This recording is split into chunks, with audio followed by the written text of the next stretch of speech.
Tuhan Esa dan pertama mulia. Berkepilihan Tuhan, gotong royong mandiri, kreatif dan benar kritis. Oke, terima kasih. Silakan duduk. Berarti sekarang kalian sudah siap belajar ya? Siap? Siap belajar? Siap. Oke, lanjut. Nah, sekarang ya, hari Senin lalu kan kita belajar tentang musyawarah ya, di mana kita memberikan pendapat. Ya, kemarin sudah mengemukakan pendapat masing-masing ya. Sekarang kita mau belajar tentang artinya norma. Pernah gitu tidak norma? Norma itu apa sih? Norma itu ya, jadi di dalam bahasa Belanda. Jadi norma itu berasal dari bahasa Belanda. Itu norm. Ya, dari bahasa Belanda. Artinya apa ya? Norma. Norm. Jadi tidak ada tulisannya ya. Yaitu patokan ya, patokan atau pedoman. Jadi norma itu adalah pedoman. Pedoman itu berarti kan yang dicontoh ya, misalkan. Tapi norma itu ada yang tertulis dan tidak tertulis. Kalau aturan itu pasti jelas tertulis. Nah, kalau norma itu ada yang tertulis, ada yang tidak tertulis. Nah, nanti saya akan berikan contohnya. Yang tertulis itu bagaimana, yang tidak tertulis itu bagaimana. Nah, norma itu bisa diartikan sebagai kaidah atau ketentuan yang baru yang harus dipedomani, yang harus pedomani oleh setiap manusia untuk menjalankan kehidupannya. Nah, biasanya ya norma itu bentuknya tidak tertulis, ya, tidak tertulis kebanyakan. Nah, bersifat mengingat atau memiliki sanksi bagi anggotanya. Misalkan, ya, kamu lewat di depan orang yang lebih tua, kan tidak ada tertulis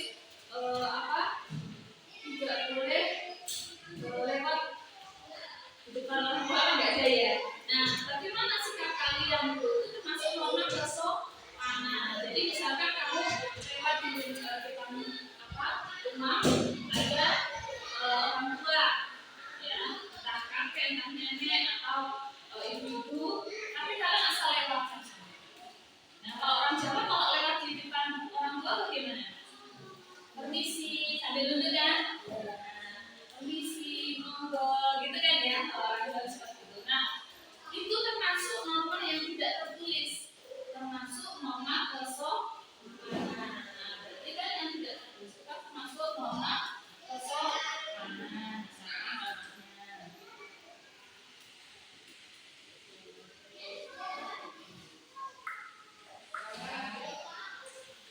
Lalu, ya, kalau kita itu seperti norma itu seperti aturan. Jadi wajib, ya, wajib dipatuhi setiap anggota masyarakat. Nah, bersikap dinamis. Dinamis itu artinya memiliki perubahan sesuai perkembangan masyarakat. Ya, jadi tergantung perkembangan masyarakat di sekitar kalian. Nah, ada lagi norma agama. Nah, agama itu juga ada norma. Ada normanya. Norma agama. Norma agama contohnya apa? Nah, contohnya misalkan ya, kita wajib melaksanakan ibadah. Kalau yang Kristen ya ibadahnya hari Minggu. Jadi setiap minggu tidak ada tuh aturan hari Minggu harus ke gereja, kan tidak ada ya. Itu sudah termasuk aturan tidak tertulis. Misalkan Jumat itu sholat Jumat ya, muslim. Nah, itu sudah tidak ada aturan tertulisnya. Jadi dia walaupun tidak ada tertulis tapi melaksanakan itu norma agama. Terus menjauhi larangan seperti yang diajarkan setiap agama. Dilarang membunuh, dilarang mencuri, banyak tak? Dilarang memfitnah, banyak kan larangan-larangan seperti itu. Terus melaksanakan anjuran, contohnya kita jika ada teman kita walaupun berbeda agama, kita memberikan bantuan, ya misalkan terjadi bencana, kita tidak memandang agama. Nah, itu termasuk norma. Yang selanjutnya adalah norma kesusilaan. Norma kesusilaan. Itu contohnya apa ya? Misalkan ya, kita harus berkata jujur. Terus tidak melakukan penipuan. Penipuan itu sama saja dengan bohong, kan?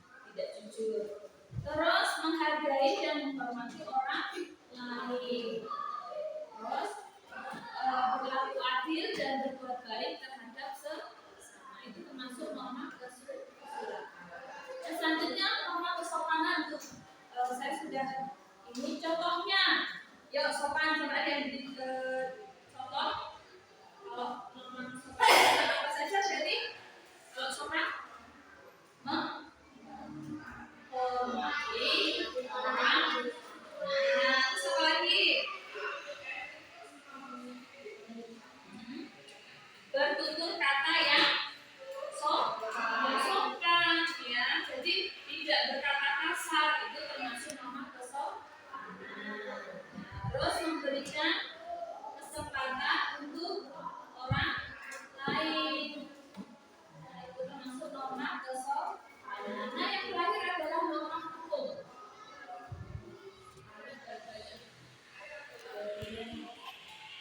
Nah, ada norma hukum. Contohnya apa saja ya kalau norma hukum itu?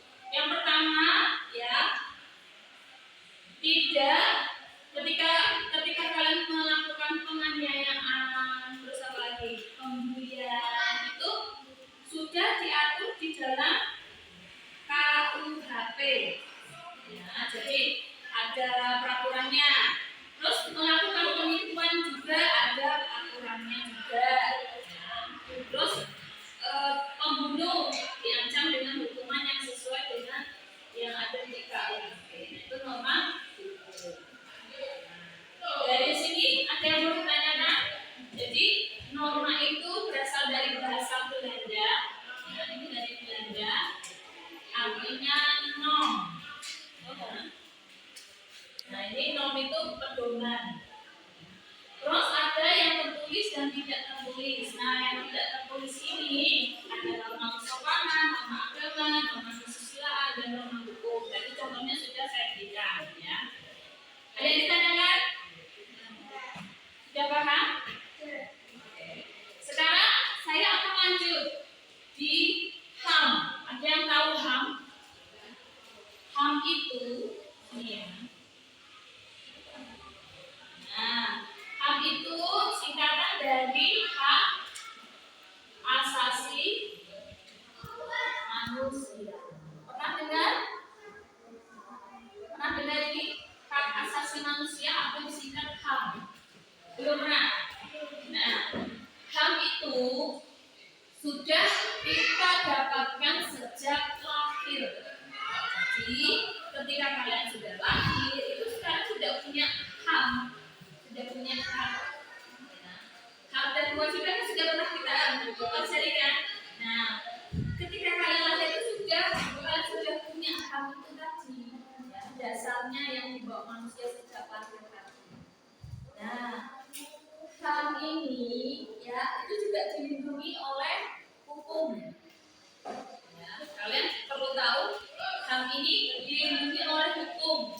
Ya, di dalam Undang-Undang RI nomor 39 tahun 1999.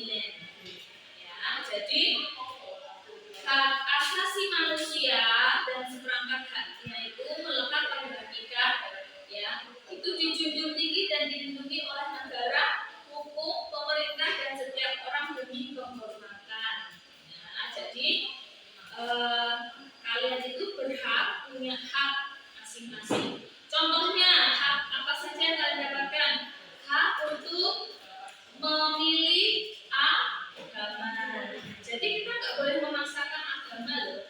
Karena aku ikut agama aja gitu ya. Itu haknya masing-masing ya. Itu haknya masing-masing. Ya, tidak boleh apalagi mengancam. Oh awas ya kalau kamu nggak ikut agamaku ya, itu tidak boleh. Itu bisa dilaporkan dan di hukum itu sudah dilindungi. Jadi tidak bisa memaksakan agama itu sudah masing-masing. Nah, jadi hak asasi manusia itu ya tidak bisa ya, jadi yang melekat dalam diri kita tidak bisa dilepaskan lagi karena sudah melekat di dalam setiap manusia. Nah, ini juga kita sudah pelajari ya, kita mengulang sedikit hak dan kewajiban sebagai warga negara itu bagaimana, apa saja coba isinya hak dan kewajiban warga negara. Contohnya hak kita apa? Memilih pemilihan umum. Kita boleh hak kita kan kemarin ya, pemilihan presiden dan wakil presiden ya. Boleh tidak pilih? Boleh. Kan ada calonnya ada berapa kemarin? Ya, ada calonnya ada 3. Ya, masih ingat tidak? Calonnya siapa saja? Pertama Pak Anies, kedua Pak Prabowo, yang ketiga Pak Ganjar. Nah, dari 3 ini kalian boleh nggak milih? Boleh, karena asasi manusia ya. Tapi sebagai warga dan negara yang baik, kita punya hak untuk memilih. Paling tidak kita pilih salah satu ini, ya kan? Nah, itu hak asasi manusia dalam kita sebagai warga negara. Itu haknya. Ada yang bisa kasih contoh lagi haknya, hak kita dalam bermasyarakat? Contohnya apalagi misalkan hak untuk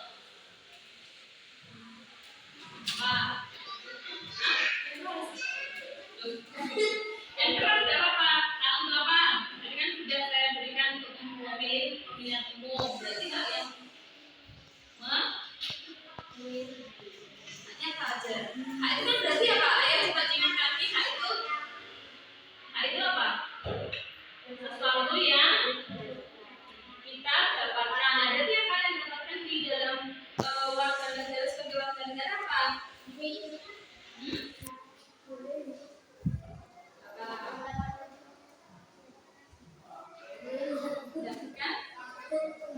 Iya betul, mendapatkan gaji itu juga termasuk ya. Kan di dalam negara kan, kalian bisa hak kita kan, bisa kalau kita bekerja. Nah, terus kalau kewajibannya sekarang sebagai warga negara, ada iklannya loh. Indonesia wajib taat pajak, mau tahu pajak.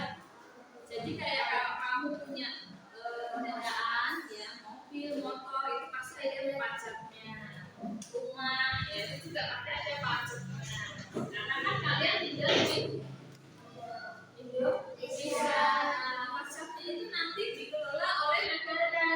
Nah, tapi kan kita wajib bayar pajak. Nah, itu kewajiban kita sebagai warga negara. Tadi masih belum ini ya. Nanti kalian tugas kalian bisa memberikan contoh ya. Misalkan apa kewajiban sebagai warga negara.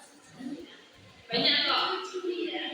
Nah, terus ya. Biasanya sering terjadi tuh pertentangan antara hak dan kewajiban itu tidak seimbang. Ayo lebih kebanyakan mana? Mesti kalian lebih kebanyakan menuntut hak ketimbang wajib kan? Ya enggak? Ya betul. Nah, aku